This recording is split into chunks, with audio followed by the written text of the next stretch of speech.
Olá pessoal, dando sequência aí a mais uma aula da nossa disciplina de modelos preditivos e séries temporais.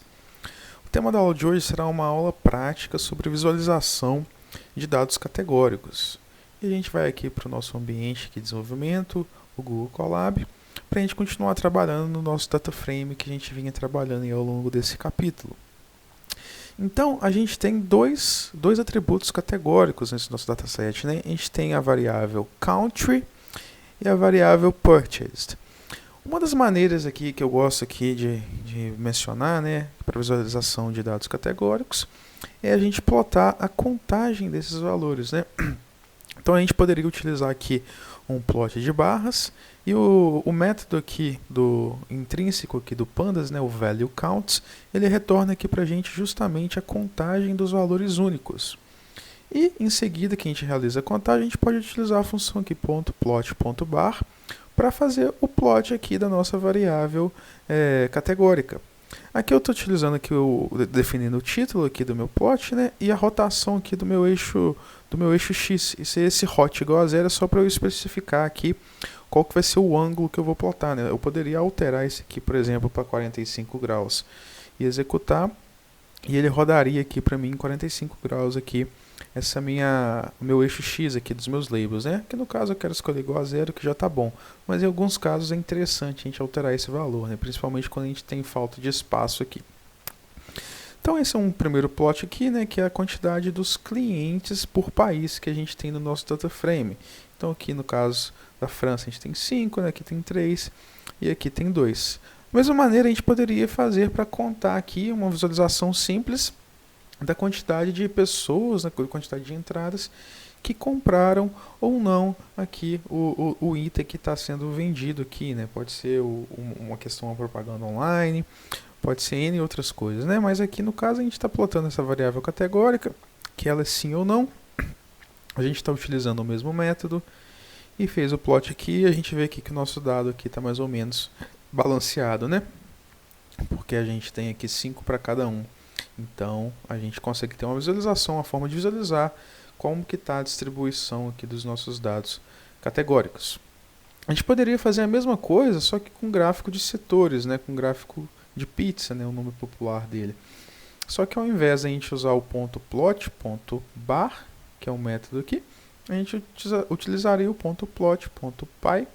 Esse AutoPCT aqui é para a gente plotar as porcentagens aqui, mostrar as porcentagens. Então, ponto 1F significa que eu estou plotando aqui somente com uma casa decimal aqui depois, né? Se eu quisesse plotar com mais de um, eu poderia definir aqui que seria, por exemplo, 3, né? Se eu tivesse essa precisão aqui, então ponto 3F eu plotaria com 3 casas decimais, né? Só que aqui no caso não é necessário, então ponto 1 já é o suficiente para a gente. E a gente vê aqui o plot das porcentagens aqui. E tem um plot aqui de setores, um gráfico de setores, mostrando aqui como que está a quantidade de elementos aqui da minha variável categórica. E uma outra coisa que eu gostaria de mostrar para vocês agora também que é interessante, é aquela função, se vocês lembrarem da nossa aula de regressão, quando a gente fez visualização de dados numéricos, aula de regressão não, né pessoal, nossa aula de visualização de dados numéricos, a gente viu essa função aqui perplot, que ela faz uns plots das distribuições das variáveis e uns scatterplots de uma variável numérica pela outra. E é interessante notar que a gente consegue colorir esses plots que a gente faz, a gente consegue agrupar esses plots que a gente está fazendo de acordo com um determinado critério que ele vem de uma variável categórica. Então esse hue aqui, que é do inglês, né? É alguma questão voltada mais para a tonalidade, mas aqui no caso é qual agrupamento que a gente quer fazer no nosso plot. Então aqui no caso eu estou falando que eu quero agrupar pelo meu atributo country, né? E o que ele vai fazer é fazer o mesmo plot que a gente viu na aula de visualização de dados numéricos. Ele vai fazer aqui para mim, só que agora explicitando aqui o que é de cada um do meu atributo country. Então eu estou fazendo um plot aqui em azul, tudo que é azul é relativo ao valor da França, né?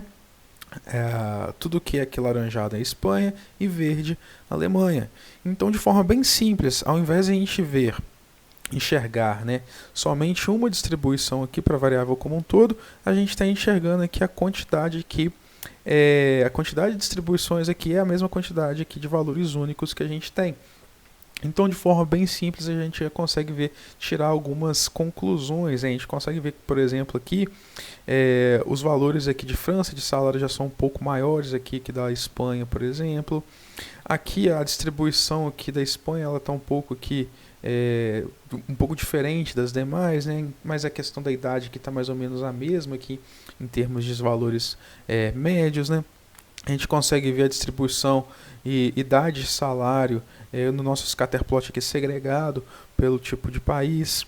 A gente conseguiria fazer a mesma coisa, só que se ao invés de a gente passasse aqui, por exemplo, o atributo count, a gente passasse aqui o atributo aqui purchased, e no caso como purchased é sim ou não, a gente consegue ver que as distribuições elas são mais ou menos a mesma para as classes positivas e para as classes negativas, né?